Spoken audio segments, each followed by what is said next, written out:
Bear your hands. Lord, thank you for the opportunity for us to come together today and do the work of the Cherokee people. Help us find wisdom and compassion as we do so.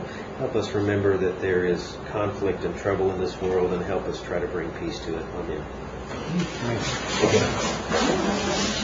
Roll call, please. Jack Baker. Here. Kara Callan Watts. Bill England. Bill John Baker. Here. Harley Buzzard. Julia Coates. Here. Brenda Cobb. Joe Crittenden. Here. Jody Fishinghawk. Here. Meredith Braley. Here. Janelle Fulbright. Here. Don Garvin. Chuck Hoskin Jr. Here. China Lori Jordan. Present. Curtis Snell. Chris Soap. Here. David Thornton. We do have a quorum. Okay. Thank you. I entertain a motion for the approval of the minutes of the June 25th subcommittee and the June 25th regular session. Any discussion? That's for both minutes. All those in favor say aye. Aye. Any opposed? Mr. Chair, Yes. I would like to move to amend the agenda to have the 211 presentation placed before the reports. I think we have people here with the PowerPoint presentation, and I'd like to ask that we are able to see that first. Okay. Motion made and seconded. Any discussion? All those in favor say aye. Aye. Any opposed? Motion carried. Okay. Well, we're happy to have Jim Lyle and Darlene Denny with us from the 211 program, and they were going to tell us more about it. We appreciate your coming today and filling us in. Thank you very much, Mr. Anderson. I would also like to introduce the Community Service Council Executive Director and my boss for over 25 years, Phil Dessauer. He was very interested in our presentation today and wanted to join with us. I also want to thank Darlene Denny, who is our regional resource person for Cherokee, Adair, and Sequoyah County, for her help in making this presentation possible. Excuse me, Councilor Blake. And a tribal citizen. And I might add that the Cherokee Nation has been working with 211 on this program to get our services listed with you. And there's still discussion going on between the administration. Yes, there has been. Thank you. Just for the record, 211 program in Tulsa, operating out of Tulsa County, is actually responsible in Oklahoma for 18 counties in the northeastern part of the state. In the packet, you might find this brochure. On the back, you'll find a map of Oklahoma, or a display of Oklahoma that shows the 6 regions for 211 and our geographic area. I'm happy to say and proud to say that the 211 that is presenting to you today was the first one established in Oklahoma back in July 2005 is when we launched. We're very proud of that effort because it is our work that helped set the ground for the development of 211 statewide. We assisted over 109,000 callers in 2008, and just before I left here today, I was told that we'll likely process 12,000 calls in July 2009. So we're on track for over 120,000 calls this year alone. I'm also very happy to say, after several years of hard work, this 211 became accredited by our national affiliate, the Alliance of Information and Referral Systems.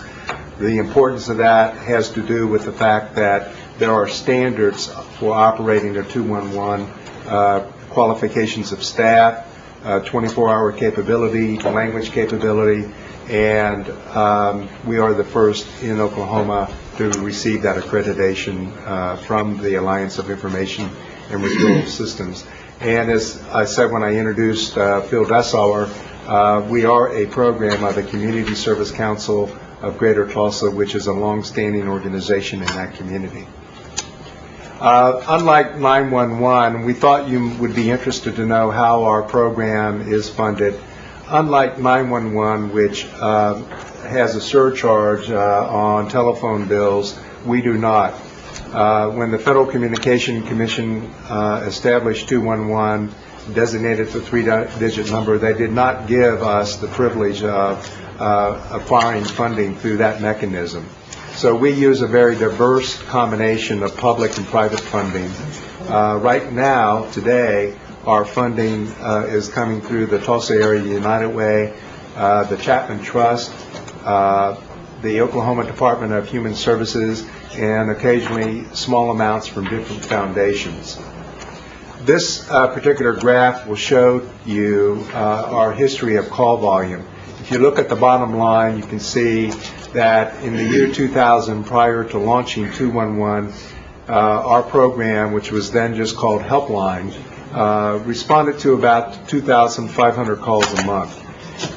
You can see that it immediately jumped. We were anticipating a 30% increase, not a 100% increase, so we were, needless to say, blown away immediately by the popularity of this number. We have not, since that time, done holistic, wholesale type marketing of this program. So what you're seeing in our call volume is a natural growth from its general popularity, its acceptance in the community. We do some special marketing around particular issues that may be seasonal. We do some, for example, right now, because of the high number of veterans in Iraq and Afghanistan, we are doing some special promotion and outreach to that group and their family members. But it's very small amounts of effort and time that are continuing to promote our call volume. You can see, if you back up just one second there, Darlene, thank you. In December of 2007, our call volume did a very sudden jump, and that was the result of our work in this region and in Tulsa with the ice storm. We were a number that was heavily promoted, as it was in other parts of the state, for accessing services like shelter, food safety, and debris removal.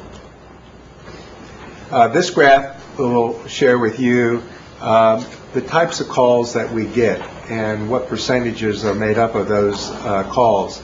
You can see by the 30% that most of our calls have to do with food, clothing. Also in that category are lots of calls for utility assistance, rent assistance, and things that people need to basically get through their day-to-day life. The 12% for health care, I think, is also very significant and represents a reflection of our community that not everyone has health insurance, and a lot of the referrals for health care from our 211 are going to programs like university-based clinics and faith-based clinics and nonprofit clinics, and perhaps clinics operated by your nation. The 29% yellow block is a reflection on calls that we get from other organizations. These might be case managers, social workers, clergy, physicians' offices calling us. They may know part of what they want. They may know that the name of an organization, but they're using 211 to access help on behalf of other people. And I think the fact that 29% reflects calls from people trying to help other people is also very important. I'll give them just a moment to work that out there.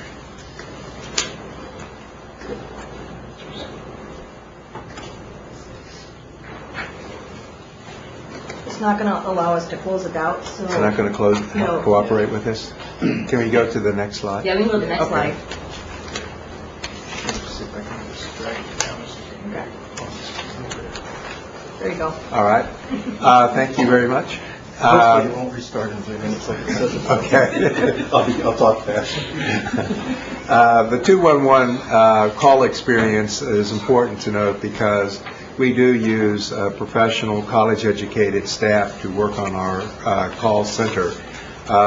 most have passed a national exam for certifying them to do this work.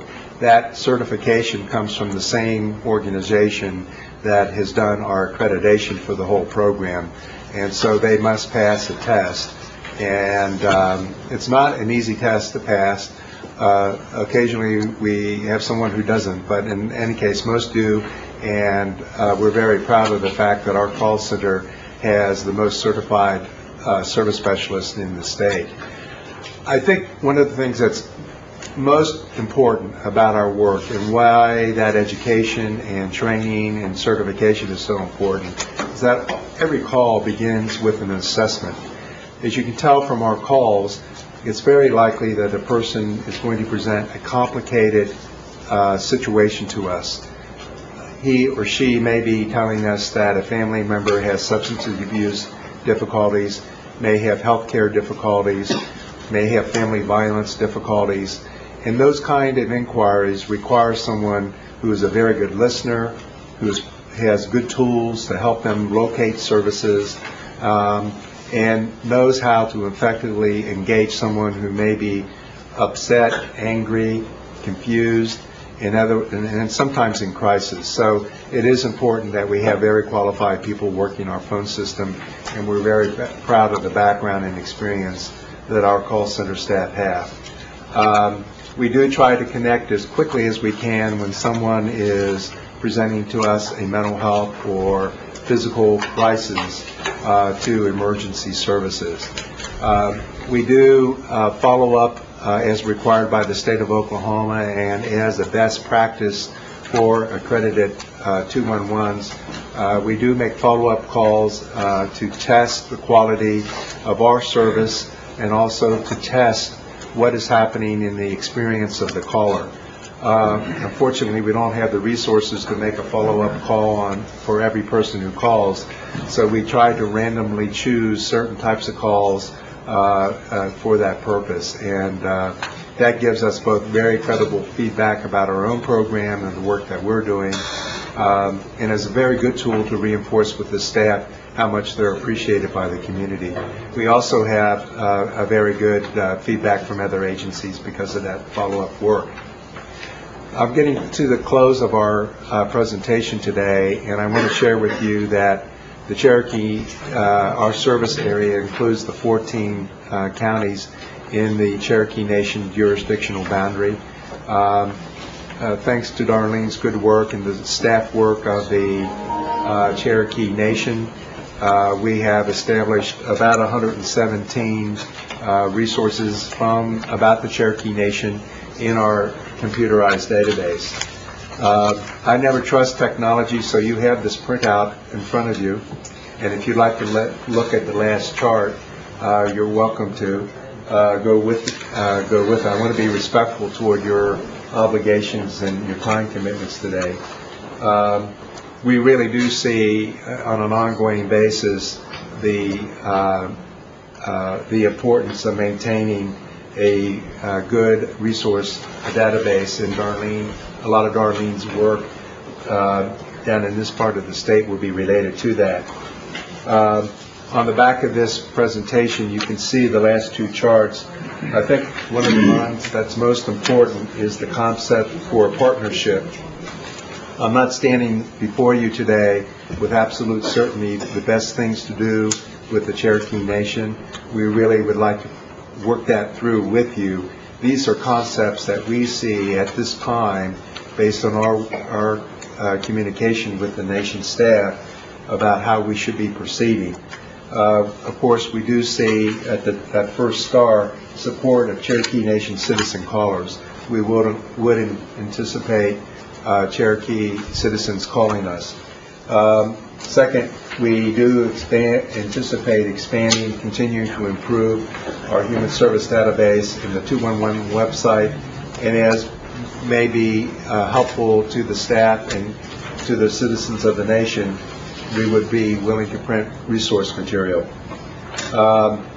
We see the opportunity through working with the nation staff of sharing the training that we provide to our staff. Our staff go through approximately 40 hours of training before they actually start working on the telephone line. We do see the opportunity to share that training with the staff of the nation. We do see pursuing special projects or services of interest to your group leaders and project managers. I don't stand before you today to tell you what those are. I don't know, but I think there are probably many opportunities based on our working relationship with other entities in our 18-county area that we might pursue. I use, for example, the project that we have going with the Veterans Program, trying to help special access to a specific group of people. I also would point out that although we have a contract with a tele-interpreter service to help us with non-English speaking callers, our test and our efforts to determine their capability with the Cherokee language have not been proven to be very fruitful. We would like to pursue that with the nation to be sure that Cherokee language speakers have good access to our 211 program.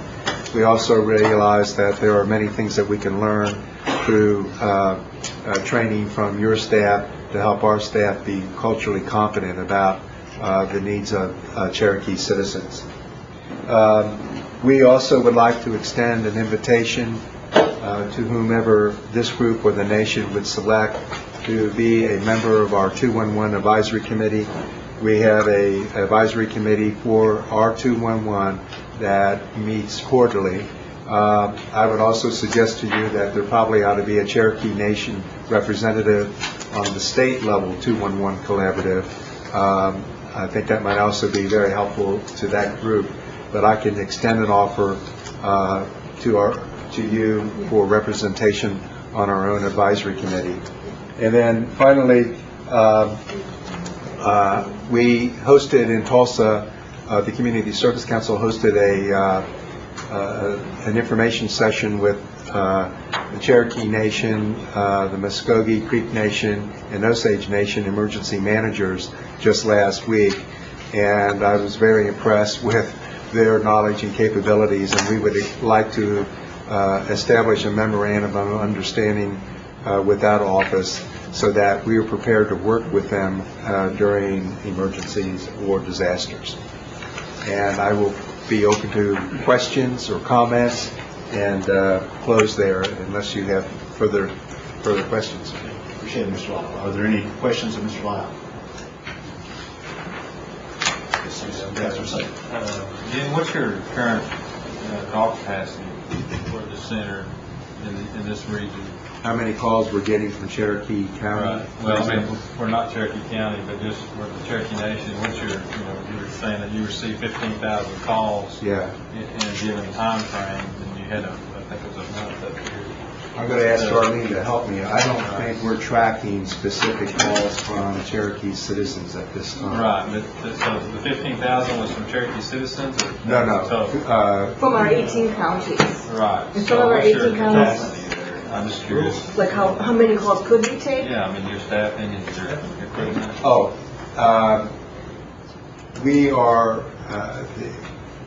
We are reaching a threshold call-taking capability. We are trying to establish a working relationship with you for funding for that potential expansion. We have had funding that has taken us up to the capability, for example, of processing 12,000 calls in July. That's pushing us to our limit. One of the things that we do is monitor how many calls go into our telephone system queue and how many people hang up while they're waiting. We have a self-imposed goal of keeping that at 10%. And we have, over the last few years, gone from 7 to 8 to 9, and we're now bumping up to 10%. So I know very well that our phone system is reaching its limit, our call-taking capacity is reaching its limit without people getting discouraged. And so we do have to be very sensitive to the call center support. We have, just like any other business, have people go on vacation, they get sick, others have to fill in. We do a great job of using both a combination of full-time and part-time staff to give us the flexibility, but we are at our staffing limit with the call center. How hard is it to expand the call center? The call center itself is a size that we can add 2 people very easily. I will also share with you, this is something we're proud of, that in the evenings, our phone system uses voice over IP, and we will have people working out of their homes, and there is no limit to how many people we can add into that system. We use that as a disaster backup capability as well. That also relieves me of the burden of worrying about staff working in a dark office overnight in a building where they may be the only one. For safety, it's a great benefit. We've also been able to recruit, to our surprise and great joy, a more experienced, more educated people to do the work because they can come home from their day job, relax for a little bit. They come on about 7 o'clock at night, and then they share the call-taking capabilities overnight. That's worked extremely well. It's becoming a national model, actually. Thank you. You get something? I just wanted to say, Jim and I recently, with some other people from Oklahoma, spent Monday and Tuesday in Washington, D.C., essentially lobbying for the passage of the College for 201 Act, which is a federal piece of legislation. We met with all of our states' delegation, almost really to a person. They all had their own ideas about how powerful this could be in terms of helping their constituents, how it could help them in terms of their staff. 2-on-1 is an idea that is so simple but so powerful in terms of the business of helping people that most of all of us who've been involved in doing this, not just in Oklahoma but around the country, underestimated that power. And the reason one of the reasons our organization is so staunchly in favor of this is because it makes so much financial sense. Because you want to be able to get people in the help that they need as quickly as possible, as early as possible, and get them to the right help. Saves them money, saves everybody else money, and most importantly, most often, it saves a lot of human anguish and difficulty. It is an incredibly powerful tool in terms of this helping enterprise. We appreciate it very much, and we look forward to working with you. Thank you very much. I'll leave extra copy of this for anyone who wishes to take them today. Okay. Appreciate it. Thank you all very much. Appreciate it very much. Thank you. Next, we'll move back to reports. First is our treasurer's report. Ms. Ketcher.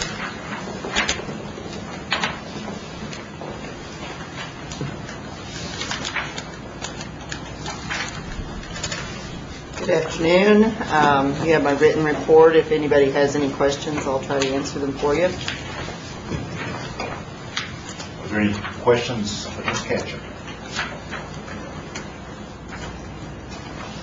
Looks like you're going to get off easy. Easy again. Well, I said that last time when you were called back. Well, that's true. Thank you. Sure. Cherokee Nation Entertainment, Mr. Stewart. Good afternoon. Good afternoon. Reporting on May results. May held up in terms of net income. We have seen a dip in June, so we'll talk about that next month. And we're watching our trend in July, and it's trending back upward. So we're seeing a little bit of dip, but back up. So we're spending a lot of time monitoring and keeping our finger on the pulse on what's going on. Focused on the opening. That's Monday. We're officially Hard Rock tomorrow, or Saturday the 1st. What's the first? Saturday? Mm-hmm. Okay, so the 1st is the official day. So we'll have a press conference on Monday, so we'd like for you all to be there to be a part of that. There's a whole agenda I think we've distributed during that day. So it's a very tight schedule. Appreciate you being there. Had a lot of meetings with Taro, continuing to try to resolve all the policies and procedures. So that's an ongoing process, and really don't have any changes we're making, but just improvements to the system. A lot of information flow between all of the entities, and I think that's huge in terms of getting progress. The capital and operating budget was approved by the board, and that will go through the approval process up to C&B. and then be used for your budgets as well. So that would conclude. Any questions about C&E? Any questions? That you have June? Okay, so I'm actually reporting. June was passed out. High, right? That's what I typically do, but we can talk about June. Okay, so they have the numbers. Okay, so those speak for themselves. Are there any further questions on C&E, Mr. Stewart? Next we'll go to C&B. Okay, C&B, report on our operating subsidiaries. They're all profitable. CRCC has just been, CCRC has just been awarded the Picatinny contract, which is a IDQ contract, lasts about 4 years, so that's good for their backlog. Their backlog continues to grow. APSC is profitable, and we're continuing to work with Boeing on their contract. Their business is critical to Boeing signing up that contract. Now it's month to month. So they're profitable, and everything is going well there. CSG, it will take the contracts that we get from the ITX acquisition. That ITX acquisition is in its final stages. We have staff in Colorado at the different sites talking to employees, talking with the SBA, and that is going very well. And so we would expect within the next 2 to 3 weeks to actually have closed that transaction. We presented strategy documents on our investment strategy, on the governance policy, our shared service policy, and economic development with the board. They are going to make comments and get back with us over the next 30 days or so.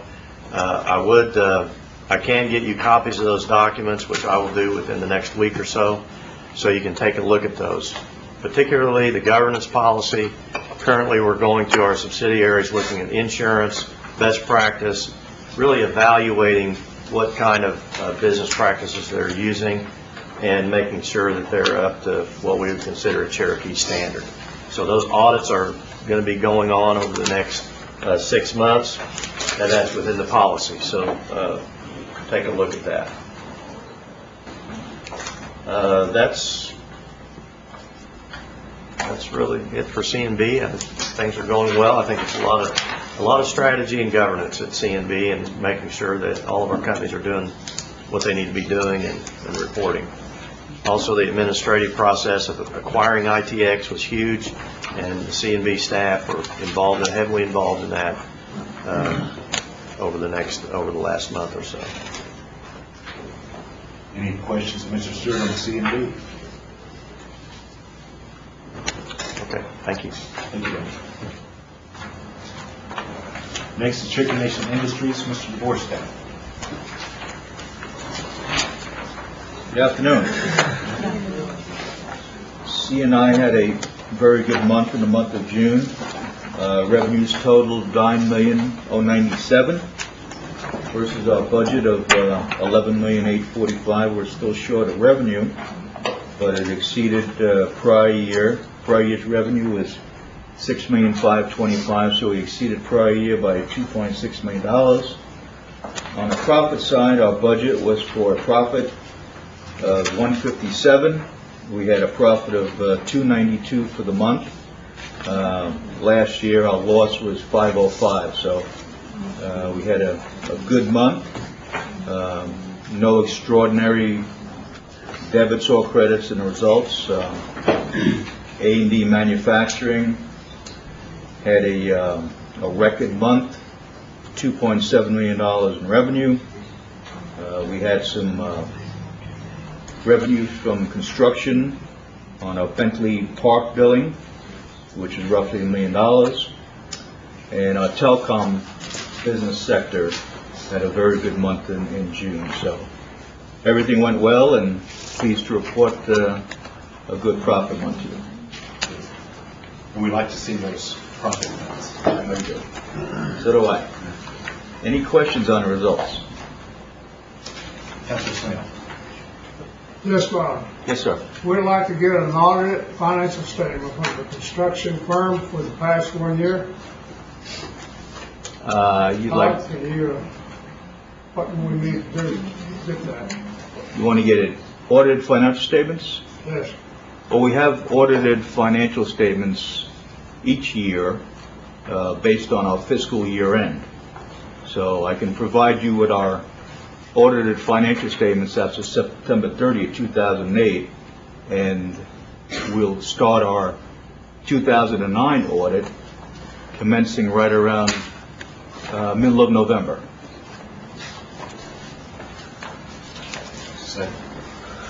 Okay.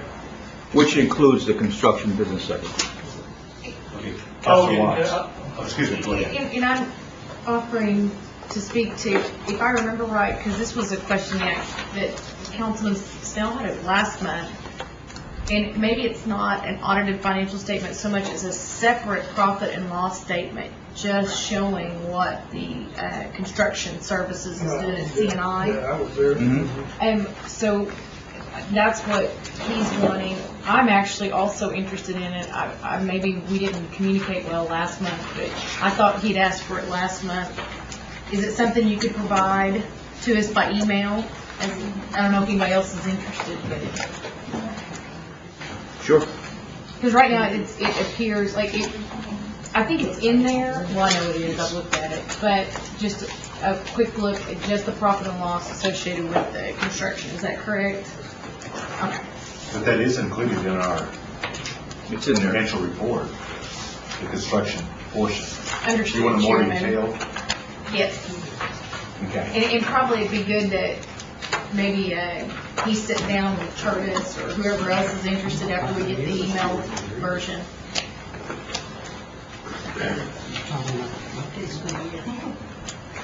I guess what you want is the I year-to-date think it's like results. current financials on how it looks this year is what he was looking at. Year to date, yes. Thank Okay. you. For the construction arm, and then also we'll work on making sure we get the profit loss on the, pulling out the profit loss in the last 4 years, correct? Well, they haven't Yeah. had it that long, have they? Has it been that long? Here last March. Has it? I thought CNE. Okay. We'll narrow that request. Okay. Ms. Fisher. How is the Red Wing, the new company we bought this past year, how's it doing? It's not doing as well as we had anticipated, but it is getting better, and we've been able to provide various bids to customers, which hopefully will materialize in incremental revenue starting pretty shortly. How far is it off from the year before, I'm curious? How far is it off? Because I remember when y'all bought it, y'all sent the financials done to look at the profitability. I'm just curious about how far off the mark was it? Well, Red Wing to date has a loss of $316,000. That's with corporate overhead. 316 off? Yes, to date. And for your information, I'll get you the more details about construction with corporate overhead has about a profit of $11,000 to date. I'll get you more detail on that. How did it do the year before? The one that Construction? we looked at, no. Yeah, the Red Wing when, year before when we took it over. Red Wing had, under About a the year. prior ownership, they had roughly about a profit of about $100,000.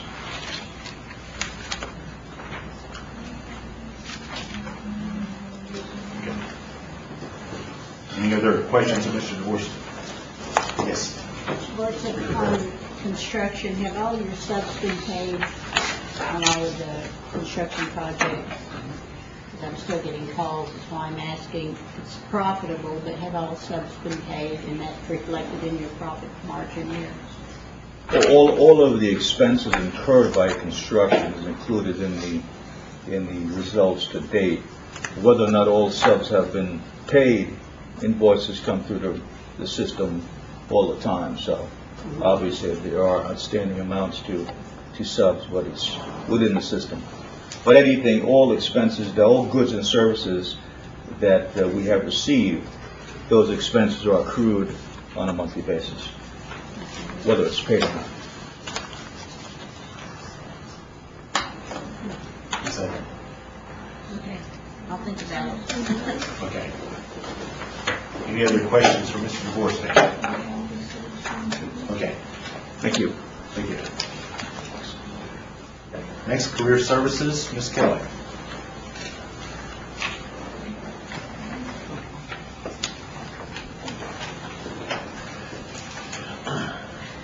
Well, good afternoon. Good afternoon.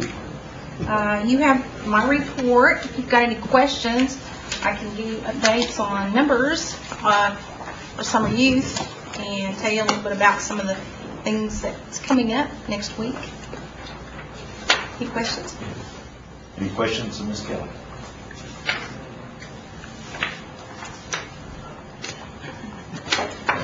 Really not. Okay. Well, Does it start next week?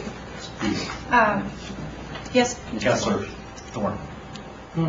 I just want to thank you for the treatment that you presented to the council at the Terrell conference.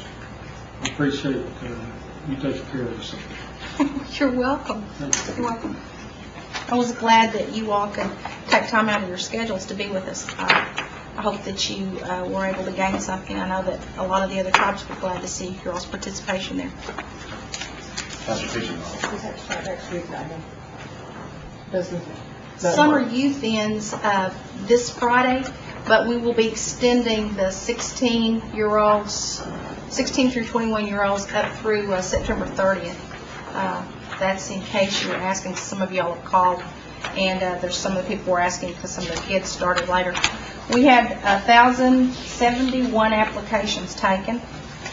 We denied 385, and we placed 686, which is a lot of kids.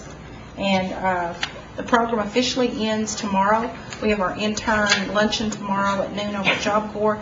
We have our awards presentation at 10 o'clock in the council chambers for those job site supervisors and students who were nominated based on their work and leadership in the program. Okay. Is that what you asked?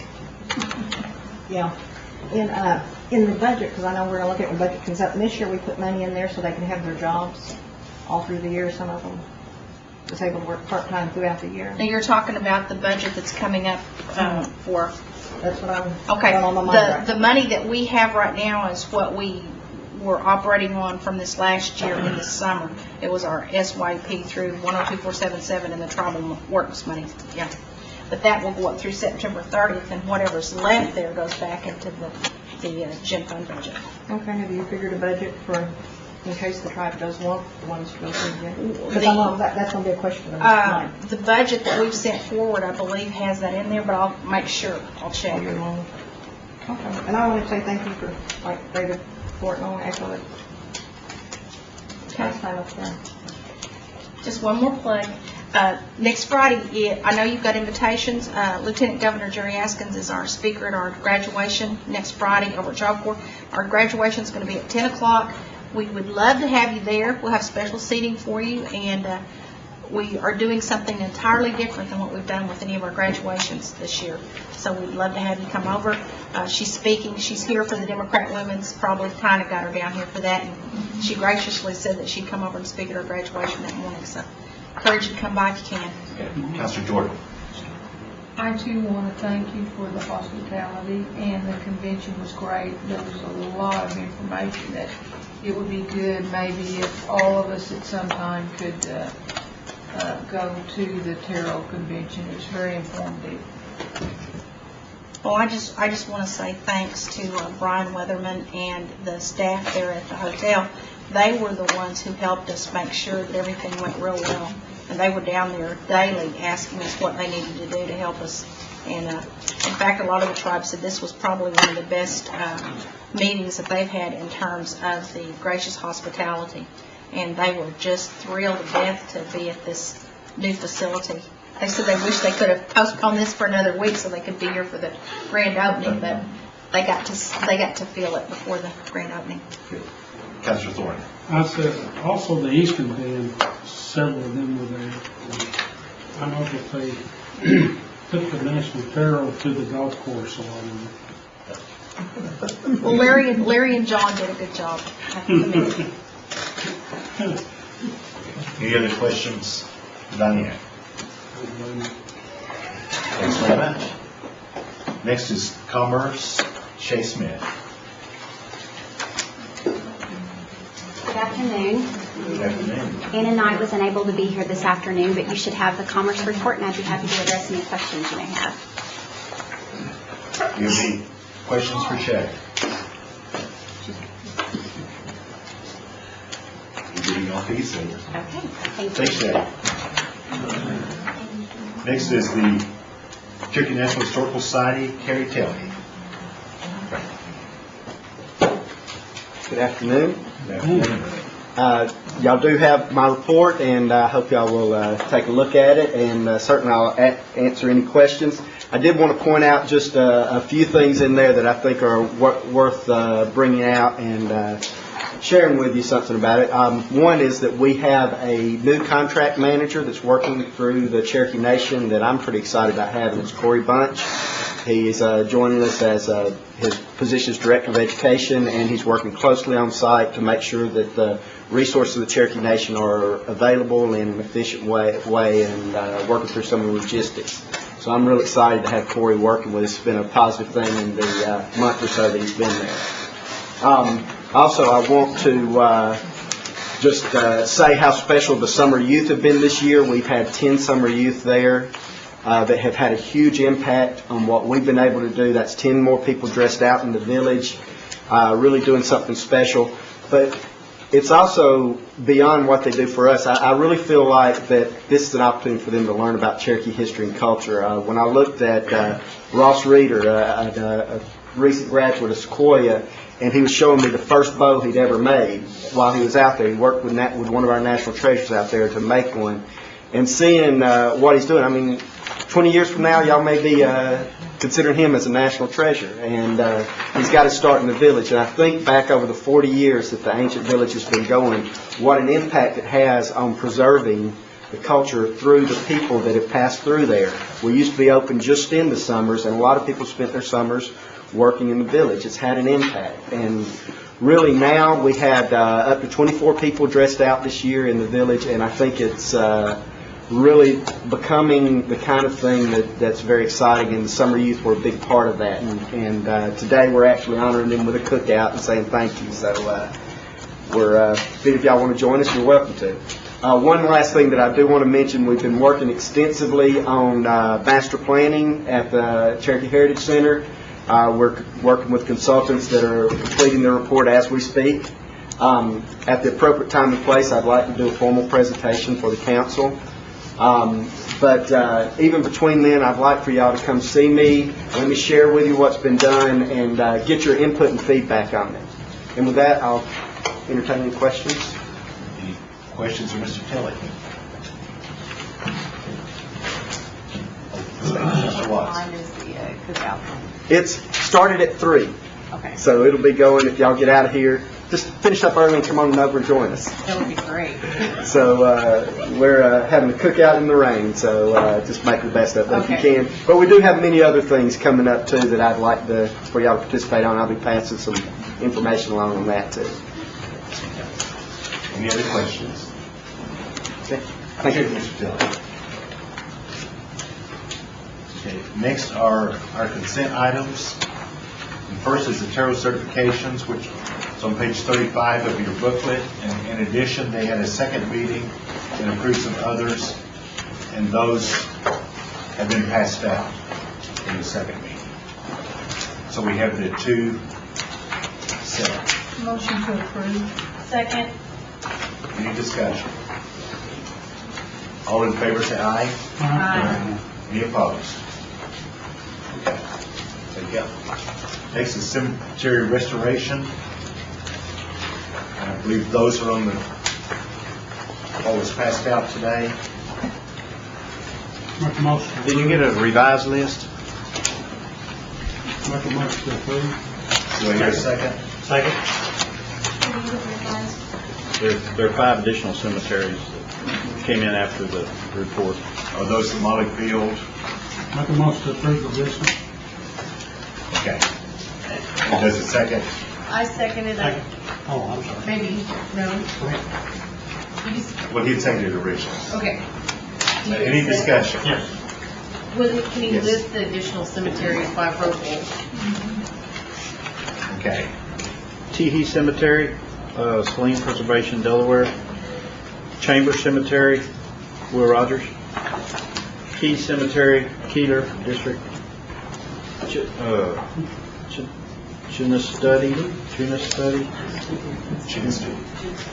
Chunistudi, sorry. Delaware, and Blue Springs, Sequoia District. I had a question on the Teach us how to read it, ask cemetery. them. I got the email on that, and I don't really know where the location is. Which one? Chin Studio, I believe, and that's one we talked about. Chin Studio? And I want to ask Councilor Baker, maybe he's aware of it. Chin Studio Cemetery. I'd like to put that on hold for this month. I've called that number, and it's a fax number. I'd like to put that cemetery on hold. I've called the number, and it's a fax telephone number, and I'd like to know where it is. What district? It's in District Delaware? 5. District 5. District 5. And I've asked Councilor Snell, and he doesn't seem to, you don't know where it is, Curtis? No. And until I can get a working telephone number and inquire on it, I'd like to put that on hold. Okay, so you offer that as a friendly amendment? Yes, I would offer that as a friendly amendment. And will you accept that as a friendly amendment? Withhold that for now? I hope it's not in my district. No, it's in Delaware. It's in, you sure? Oh, yes, I accept this. And Councilor President? Yes, it would. Okay. I thought you seconded it. So cemetery preservation. The motion's been made to pass all but the June City Cemetery in Delaware. Is there any other discussion or any questions? All those in favor say aye. Aye. Any opposed? Motion carried. Next are the law enforcement requests. There's only 3 law enforcement. They were all in the original packet. Mr. Thornton, Ms. Fulbright are depleting their balances with the District 27 Attorney's Office and Town of Marble City, as well as Mr. Garvin with Bragg's Police Department also depleting this year's apportionments. Entertain a motion for their acceptance. So moved. Good. Any discussion? All those in favor say aye. Aye. Any opposed? Motion carried. Next is community assistance. Okay. In addition to what was sent out via email, we have the following. Mr. Thornton, Ms. Fulbright, $250 each for baseball team. Oak Grove Baptist Church, $2,000. Mr. Garvin for building repairs. OK Senior Citizen Center, $2,000. Mr. Garvin, assistance with some commercial appliances at the senior center. Mays County Talent Contest, $1,750. Ms. Fraley. And $1,000 to the following school JOM pantry, school supply pantries: Peg, Shady Grove, Norwood, Grandview, Woodall, Briggs, Tinkler, and Lowry. Cherokee Elementary, Sequoia Elementary. Also a Mr. Baker, Bill John Baker, $1,000, Tahlequah High School FFA program for equipment, and $500 each. Ms. Floyd Jordan and Mr. Baker, ROHC. ROHC, ROHC, for organizational support. organizational support. As well as, you said JOM, and it's really not going through any JOM program. It's what JOM used to do when they had the funding. It's a supply pantry for these schools. Okay. Really not That's my mistake. I knew that the Yeah. program used to handle that, but. Councilor President. Doug, on that base county, that actually goes through SafeNet. SafeNet, that's the organizational name?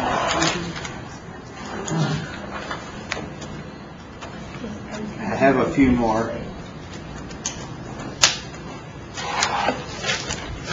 Breezy Community Organization, 2,700, split Joe Crittenden and Jody Fishing Hawk.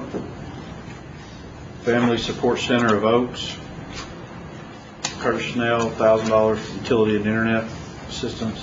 Kindlewood Volunteer Fire Department, Mr. Soap, $2,500. Swiftwater Reserve Equipment. I believe that's all I have. Are there any additions? Entertain a motion for their approval. Is there a second? Second. Any discussion?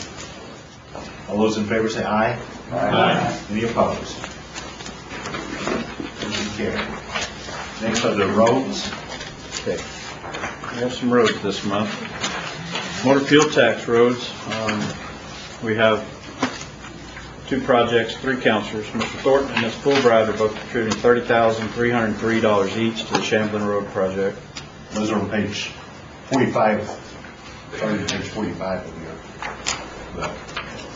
The Shamblin Road project will deplete your motor fuel balance. Mr. Hoskin, Armstrong School Road project, $27,706. Mr. Hoskin also is sponsoring some vehicle tax, major minor collector road projects for Centralia Road Phase 2, as well as the bridge work. Total of $60,096. The bridge funding is also utilizing some of Mr. Thornton and Ms. Fulbright for the Shamblin Road projects for the bridges down there, $7,500 each, and Ms. Fulbright, that will deplete the bridge balance. Pine Hollow Low Water Crossing, Mr. Garvin, $15,001, that depletes that, as well as Mr. Hoskin Armstrong School Road for the bridge work down up there, $15,000, and that will deplete that balance. That's all the roads. Okay. Entertain a motion for their approval. Make a motion for approval. Second. Any discussion? All those in favor say aye. Aye. Any opposed? Motion carried. Okay. That concludes the consent items. Next is old business. Item 1 is an act including and superseding the Cherokee Nation law regarding the labor and employment rights ordinance. Councilor Watts. Thank you, Mr. Chair. If you will indulge me, I would appreciate your patience because given the complicated process we've been through after much deliberation, Councilwoman Fishing Hawk and I, as well as Congressman Jordan and the Attorney Hembry, have reconsidered not the content or the meat of our deliberations, but to break it up into 3 to 4 separate acts so that we're not mixing apples and oranges, and it might help all of us in the enforcement in the direction of where we've taken tariff reform, which will require another month, is what the lawyers have asked, in order to deliberate and separate it out. So I make a motion to table. All those in favor of tabling, signify by saying aye. Aye. Any opposed? Okay, so the motion is tabled until next month. Okay, and item 1 under new business, we've already had the presentation on 211.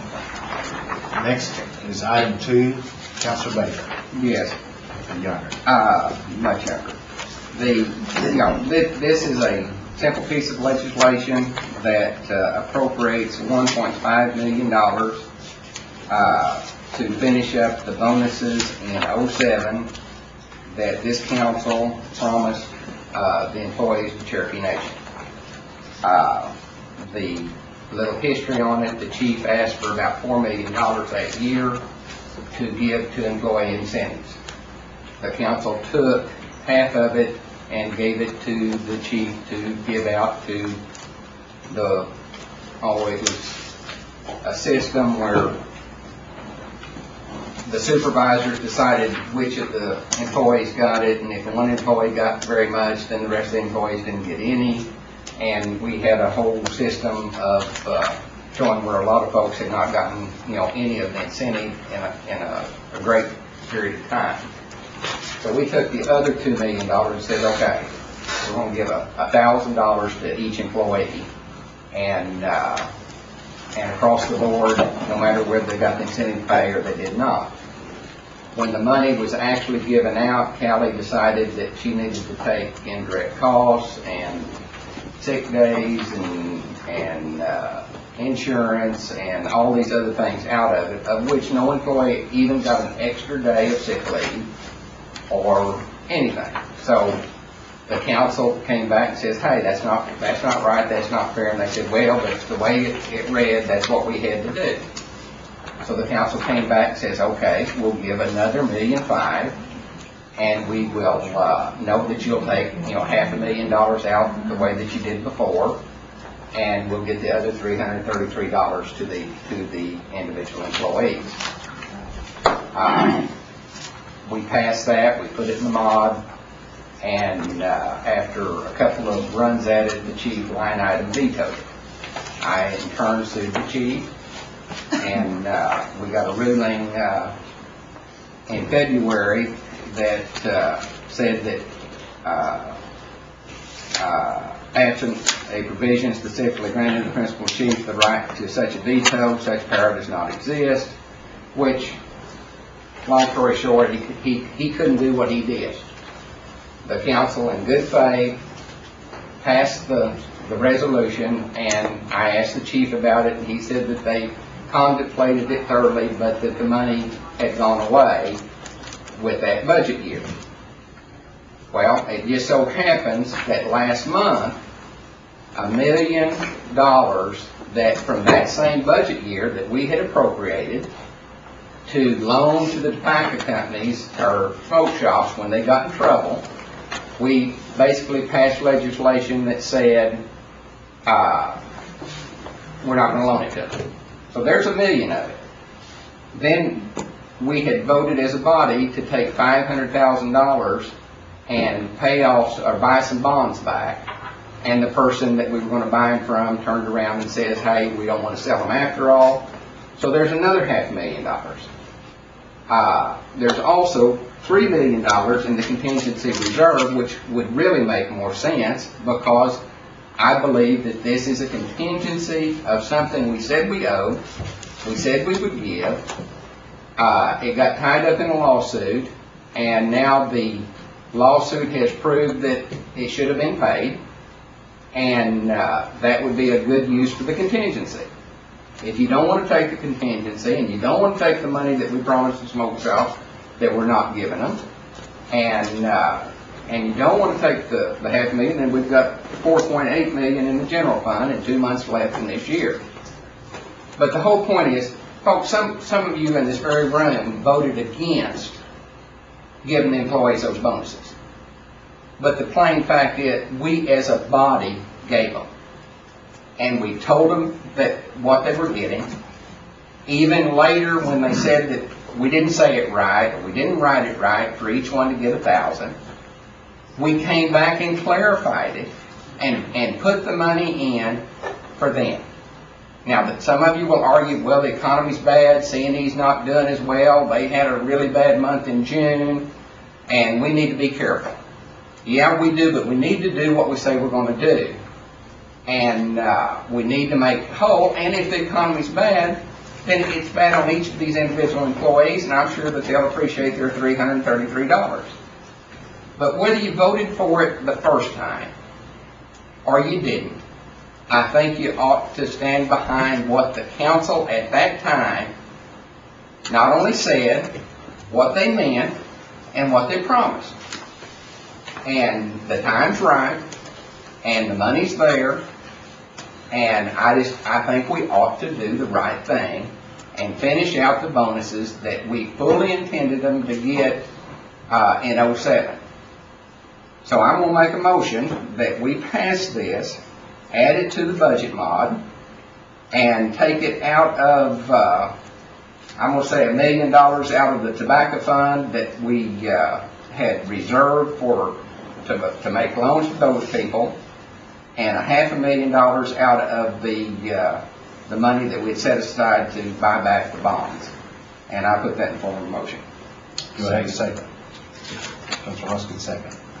Any discussion? Councilor Hoskin. It really is clear that we're the only institution, we're the only part of government that can put a real remedy to the violation of the Constitution that happened with the line item veto. That was in violation of the Constitution. The court didn't impose this remedy, and perhaps it couldn't. We can. We're the only branch of government left that can put a remedy to that violation of the Constitution. So the issue is, do we give employees the bonuses? But the issue is also, do we have a duty to remedy a wrong, and that wrong is a violation of the Constitution, and I think we should do it. And I think it ought to be unanimous for the purposes of standing up for our Constitution and our institutional rights to be free from a line item veto. So let's pass this unanimously, Mr. Chairman. Okay. Any other discussion?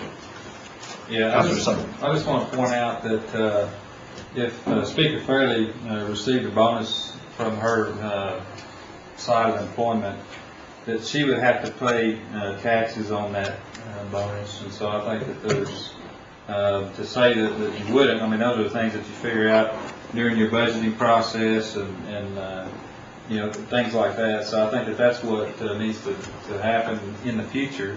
As far as you know, employees providing for a remedy, I think that they could do that through another organization. If in fact that they feel like that they were shorted so much money, then they could pursue legal means to remedy that situation. That's my interpretation. Councilor Thorne. Can I talk to what he said? Okay. Next. They were always paying the taxes on it. With that, the taxes had nothing to do with any of it. I mean, if they got, you know, if it was $1,000 that they got and the taxes were $200, then that's how it worked out. Right. That what we're arguing about is taking the other expenses out, but they really got nothing for those expenses. They didn't, you know, they took out the insurance, they took out the indirect costs, they took out all these things, but they didn't give them an extra day of sick leave. They didn't give them. They got nothing for what was taken out of the check. And we saw that, and we rectified it, and we passed it, and we sent it to full council, and the chief signed it, but he marked through one deal, and the judge says he can't do that. He does not have the power to do that, and it should have been paid. And that's what this is about. It's, you know, it's not about taxes. Councilor Lawson. Yeah, I mean, I appreciate Councilman Soap's point, but I'm of the opinion that there's absolutely no recourse that the employees have to get the money that was unconstitutionally denied to them, except for this council to act on Councilman Bill John Baker's legislation. Councilor Bishop. Then why do they take out insurance out of a bonus when you got 52 weeks? Just Well, give a bonus, don't get 53. Yeah, there was extensive debate over this particular issue, and where the interesting part of this lies is when the additional bonus payment is made to employees, it bears the burden of any normal payroll taxes that would come into play. So let's separate the fringe benefit rate. Let's set it over here because we're going to dissect it. Okay. A gross wage payment has two things that's going to be applied to it. If let's say, take round numbers, $1,000 check. Okay. If we're imposing a 39% fringe or 35% fringe rate, okay, then that $1,000 all of a sudden turns into $1,350, right? Okay. Now we're going to take $1,350 and we're going to apply a 18% indirect cost rate to it. So we're going to add 18% on $1,350. Okay, so it puts you right up around $2,000. Is that right? $1,350, 20%? No, it wouldn't be that much. No, $1,600. Okay. So $1,000 now turns into $1,600 because of the fringe and the indirect cost. Now that fringe, that 35% fringe that we put in, Part of that is obligations to the Internal Revenue Service, the state of Oklahoma, the SUDA, FUDA, FICA, all that, the payroll taxes, unemployment, and all that. That would be charged against any normal paycheck, whether it came as a bonus or normal wages for time worked. Another component of that 35% is for benefit, the benefit side. And that would be your annual leave, your sick leave, all that, your insurance, health insurance, things like that, where a part of that is paid by the employer, okay? Most of those are all paid by the employer except for the employee portion of their health insurance and dental and life. I think where the topic that's been discussed here is the same thing we talked about a couple of years ago, in that those fringe benefits, that 35%, a part of that was charged to something that did not return any benefit back to the employees any more than what they have now. Okay? Which a policy, I believe a policy decision was made by the Treasurer's Office that said, look, all gross wages are going to be applied a 35% fringe rate, and all those that are working in subject to, all those wages are subject to indirect cost. They're also going to have an indirect cost charge. So at that time, I gave my opinion to the council, which in summary was, I think a portion of the 35% could have been reduced down to, because we know the 35%, we know the components of it that add up to 35%. Those components that didn't have anything to do with payroll taxes, that were for health insurance premiums that wasn't going to get paid again, that were for leave time that wasn't going to get awarded, no one was going to get any more, that I thought 15% of that 35, 15 of the 35, should have been yanked out, and okay, instead of 35, let's charge 20. But that's not my call to make. That's the Treasurer's Office call. That was just my opinion. And I think that she was fully within her privileges as Treasurer of the nation to make that decision. I just professionally didn't agree with it. I thought that we could have done something different. So that's where the benefit discussion ended, and therefore an appropriation to gross it up to cover for that occurred, and that's where the 1 turned into 1.5, I believe. Memory serves me right. One more question that probably will affect how I vote on this. I asked you all at the beginning of the budget cycle, and I've asked you and Callie here of late, to get the first quarters, the second quarters, I guess the third quarters, money that's being held in all the vacant positions that we have not touched, filled, what have you. Have you done that? Tell me how much money's just sitting there in the unfilled positions. Because I asked you all to do it for several months. Matter of fact, I think the chairman here requested a report at the beginning of January after the first quarter, and I've not seen it. I haven't seen it either. Treasurer Catch. I did send a vacancy report to you that has the budgeted dollars associated with those vacant positions, which was prepared as of, I believe, March 5th was when the report was run, so that would have been through 5 months. We are currently working on the report that will be through June, and I expect to have that for you for the August E&F meeting. Where it becomes difficult is when we run the report, we know that position is vacant at this point in time, but we don't have a good system other than manual to go back and say how long has it been vacant.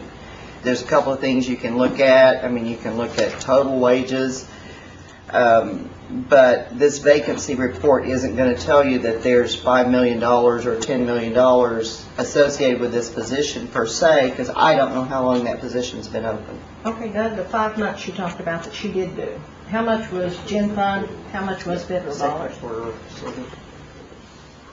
I don't have it off the top of my head. I have to look that up.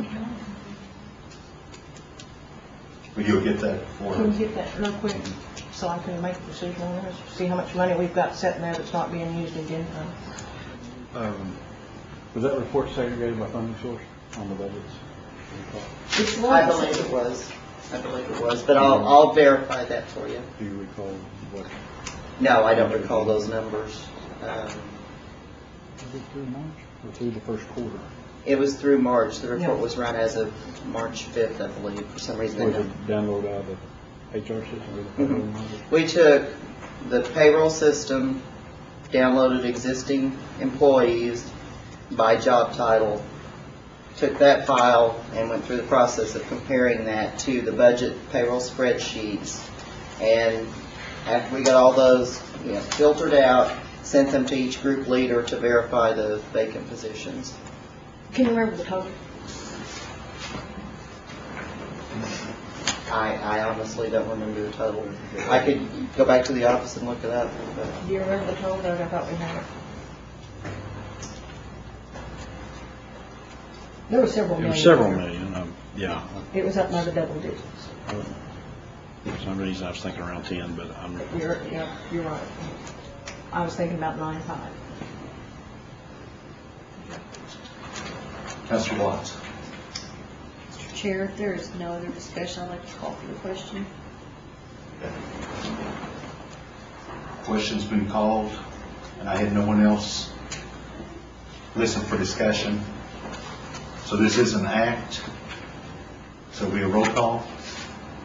Can I ask for just a point of clarification? Yes. Yes is we give the bonus to the employees, and no Yes. is we do not, right? Yes.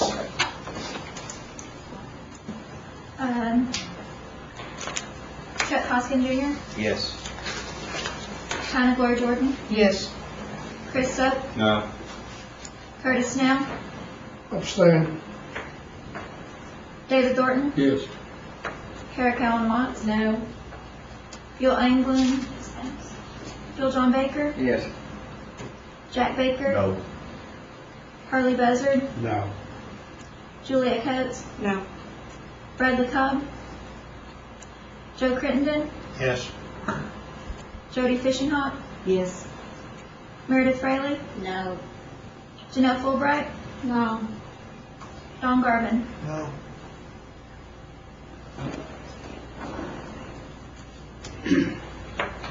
We have 6 yes and 8 no, And one abstention.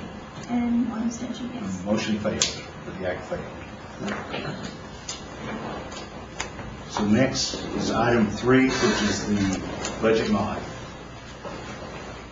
Okay, Mr. Chairman, this is a very significant mod in dollar amount impact, but it's $13 million. I want to summarize it real quickly, and then we'll go into some of the details. Half of that $13 million, $6.5 million of that has to do with those bonds that we bought, that we did buy, and we utilized the motor fuel tax encumbrance reserve.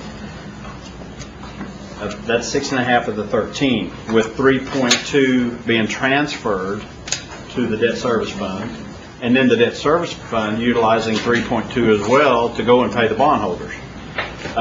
The previous legislation the body enacted was to authorize it. This is to authorize the check payment to the bondholder. So that's 6.5 of the 13. The remaining balance of that 13 is $2.5 million for contract health service, $2.5 million for NAHASDA transfer to Title VI debt service, and a couple of million related to some capital projects in health that are being closed out, and as well as a beginning infrastructure in Wichita. There's 25 budgets in this mod. General fund has a couple of unique items. We have a land development budget of $111,000 that's being requested to stabilize the channel walls at that Sling Courthouse spring house. The Bonita Clinic utility budget, they're requesting a $639,000 for infrastructure costs associated with getting the utilities to the new site of the Bonita Clinic. I had some dialogue with the projects management group related to any discussion that may have been given to the city of Bonita or any other group up there that possibly we could get some assistance in bringing these utilities to this site for this pretty significant expansion of health services in the area as well as job creation. My understanding is there's going to be a meeting with the city council. Is that right? There's a meeting Tuesday at the city council to discuss that very issue. Okay. That's the general fund. Okay. The motor fuel tax fund is $3.3 million. Again, that is the transfer. out of the fuel tax over to the debt service fund for those bonds that we bought and internally issued an internal note with that education reserve and the bonds debt service. Enterprise Fund has a Title VI budget. They're reducing their interest income projection by $835,000 as well as associated loan interest expense. It's also reflecting a transfer in of the $3.2 million program income from the Title VI subsidy I mentioned earlier. We'll see it down below a little bit later. But the transfer is being used for a principal reduction of the payment on the outstanding Title VI loan program. That those note payments are being made every year now. The long-term portion of the loan balance as of May 31st is approximately $22.4 million, just for your information. The Tribal Loan Fund, emergency loan funds are being closed out with a slight nominal budget authorization request to close those fund balances. The Department of Interior Self-Governance has a Energy and Mineral Development $68,000 request to provide for the transfer of the second year funding of the wind project to CNE. That's a sub-grant that we're familiar with, been going on for a couple of years. The HIP program has a budget mod of $45,000 related to correcting the budget to reflect the IDC on top of the previously budgeted grant funding for a new total of $380,000 for that HIP program. ICW is requesting $109,000 budget increase because their other income related to IVE claims. What's IVE stand for? Some program income on ICW. Anyway, they've got program income on the ICW, and they're far exceeding their projection for the year on income, so they're asking to go ahead and have spending authority for that. The IHS Self-Governance Health Fund has a $2.4 million increase. It's one of the more significant budget increases in this mod. The current year amount of those funds is $1.6, and the funds awarded last year, August 14th, are $764,000. And I didn't make much comment other than to point out that the funding award for the $764,000 was dated August 14th, so I'm not really certain. Sally, can you address why we're just now putting these, this magnitude of a funding amount on the table? There wasn't any explanation in the documentation, but 764 of the 2.4 was awarded last year. The Environmental Health Fund's requesting about $150,000 for additional program support. NAHASDA has a $2.5 million increase. There's some line item or some reallocations between the programs in the 2008 IHP, with the majority of that being the $1.7 million transfer for the Title VI loan payment. 2009 IHP has a $900,000 increase for the mortgage assistance program. Yes, Mr. Jordan. So we're taking $112,000 out of housing rehab and moving it to environmental review? That's what's being requested, yes. Are they thinking they don't need the money for housing rehab? What's their... There was no explanation in the documentation other than that's where it was going. Mr. Chair, if I could address the council's question. This is related to lead-based paint abatement and also some asbestos work that the environmental group has run into, working with the rehab group when they go in to do a rehab. So that's why the funds are being requested to be moved from the rehab accounting unit to environmental, because those normally environmental costs are covered by the initial budget, but because of these unusual circumstances, it has cost a little bit more. And we have reconciled these numbers with David and his program management, and they're comfortable that they can continue to serve the clients. And this is unfortunately just one of those situations where the environmental group ran into some additional problems and has to do additional work on asbestos. Thank you. Continue that. Economic stimulus portion of NAHASDA funds are reallocating some funds between modernization and housing rehab are being reallocated over to Terrell monitoring and environmental reviews. You see it on the bottom of the second page of your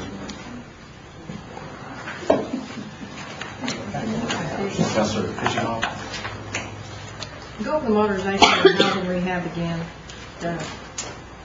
Okay, and the economic stimulus budgets that were approved whenever we determined how much of that funding we were going to get, the allocations from then to what they're being asked for now, they're asking to reduce the modernization by $278,000. And let me get you some numbers. And housing rehab by 361. Out of the stimulus money, right?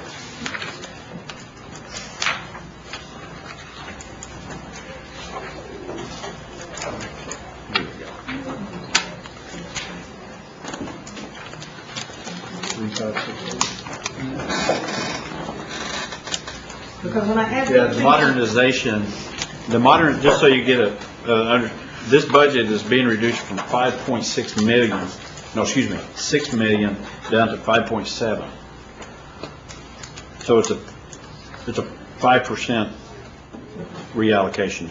It's a minor reallocation within these. It's a big pot of money in economic stimulus. So they're fine tuning those original budgets is what they're doing. These are large number budgets. Now the next one, that's modernization. Okay. The next one is almost a $6 million budget as well, and it's going down 5.7 down to 5.3. So, it's about an 8% reallocation. So, I realize you're saying 5% and 8%, but when I take these two numbers and add it up with the 112 that we took out from the one before, we're up to $750 million we're taking out of rehab and modernization. I want to hear percentages. I mean, that's $750 million. That's true. That's true. Okay, and you said there was $1 million left in tobacco that we're not using, right? From the tobacco loan? Those are discretionary tribal dollars on the tobacco. This is IHP driven NAHASDA funds. Not that you can't appropriate tribal dollars for modernization, but just capture. I wouldn't characterize this really as taking the money away from rehab. Environmental is part of the process to be able to do those rehabs and modernization. So just because we account for it separately through the environmental group, it doesn't mean that it's not still going to help finish those rehabs and the modernization. I realize what you're saying, but my people look at it as their house is not getting done. It's just not a direct service. what this really is, I mean, if you look at it in general terms, what these four budgets add up to is 90% of what these things are doing is funding a new Terrell monitoring office that did not exist, and they're funding it out of the economic stimulus. And that is a big piece of this, because with the stimulus money, Terrell is going to be very involved in this, because it's construction. We need oversight. We have all sorts of compliance issues that we need to make sure we deal with. So additional funding for Terrell is what that is for.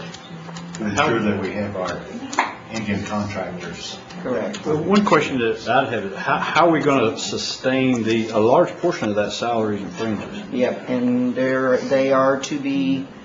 I need to look at the payroll worksheet, but they are supposed to be temporary. They're contracts. Yeah, they're contract people. We have, in the administration, we have made it a policy that we're not going to hire full-time employees with stimulus money, because that's one-time money. Okay, thank you. Does that answer your question? I'm going to ask that we table that until we get Sutherland in here. That part of it. Because I can see using $1 million if we ain't going to use it for the smoke shops. Let's use it for Terrell on that and not take away from the rehab and the modernization. I'll make it a formal motion. Table it for next month. Well, first of all, it's positive. We need a motion. Can we finish go over the rest of the mod? We need a motion to approve the mod, and then we will address the issue of tabling a portion of it or whatever. Okay, yes. Okay. Okay, I have two funds left, capital project fund and the debt service fund. The debt service is merely that $3.2 million payment to the bondholders. The capital project fund is closing out the Nowata, Muskogee, and Salisaw. And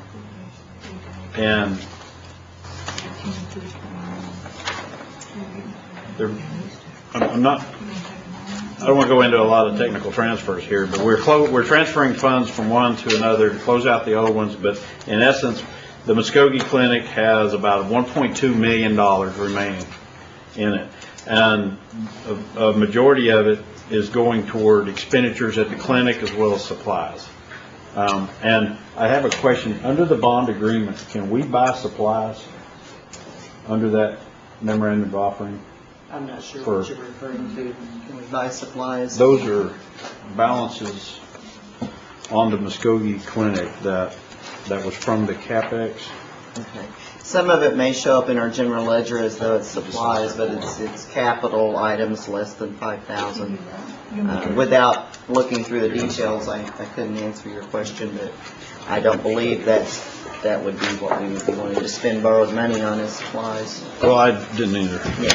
That's the reason I asked. Here's the, let me show you. Right here. This big. Anything under 5,000 is what? See? Yeah. We're putting it into supplies and capital acquisitions. Yeah. Capital acquisitions, that is more than likely anything under 5,000 which we don't capitalize. But I can verify that for you. Okay. I just want to make sure we don't violate our bond. Yeah. Okay. I make a motion that we approve this budget mod with the provision that we table for 1 month under Nahasta funds, items 12 through 21, to allow Mr. Sutherland to come in and explain to us thoroughly what they're trying to do. Do I hear a second? Motion's been made and seconded that we approve the budget mod excluding items on Doug's summary. And add into that motion that we provide an additional $150,000 in this budget mod for the clothing for kids. Okay, and you accept that as, okay. So the motion's made that we accept the mod with the provisions that we exclude items 12 through 21, which is from Doug's report there, and we add $150,000 additional for the closing vouchers. Councilor Sutton. Yeah, I've got a question as far as with the motion to table for a specified time. Is there anything in the motion that if we wanted to consider Mr. Sutherland's budget request during full council next month that would prohibit that by saying a month, or is that, can it wait? Actually, it's my understanding the motion was made to exclude those items from this budget mod. Right. And then, Jack, I think we misspoke. That was 12 through 16 and 18 through 21, leaving 17 in there. I think there's applications already lined up for that money. okay, and you'll accept that? Okay. So there's nothing to prevent at full council for us to change the budget mod. Okay. Am I correct on that, Mr. Attorney? Well, we have a triple compound motion here from what I've seen. Pass the budget from committee and exclude items 12 through 16 and 18 through 21, plus add an additional $150,000 for clothes for kids. Okay. So that's the motion. That's the motion. Right. Okay. And therefore, if this is passed, then we can go back at full council if we want to and add the Nahasta funds. Anything that is passed out of this committee can be amended on the floor at full council. Okay. Is everyone clear on the motion? Mr. Thorne? Did she say that this be tabled for a month, or did she say it's going to be? Actually, it's taken out, so that there's no table to it. Those are taken out. So we'd be for clarification, removing 12 through 16 and 18 through 21, leaving in 17. And adding 150. And 150. Yes. Would you consider also as a part of that, the flexibility for us to balance item number 4, the Title VI loan fund, to keep our transfers in balance for that debt service? Does that deal with 15?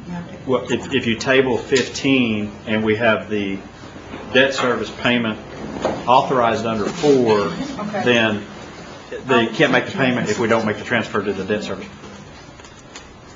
I'll make my own friendly amendment then to put back in 15 so that we can budget it, balance it with 4.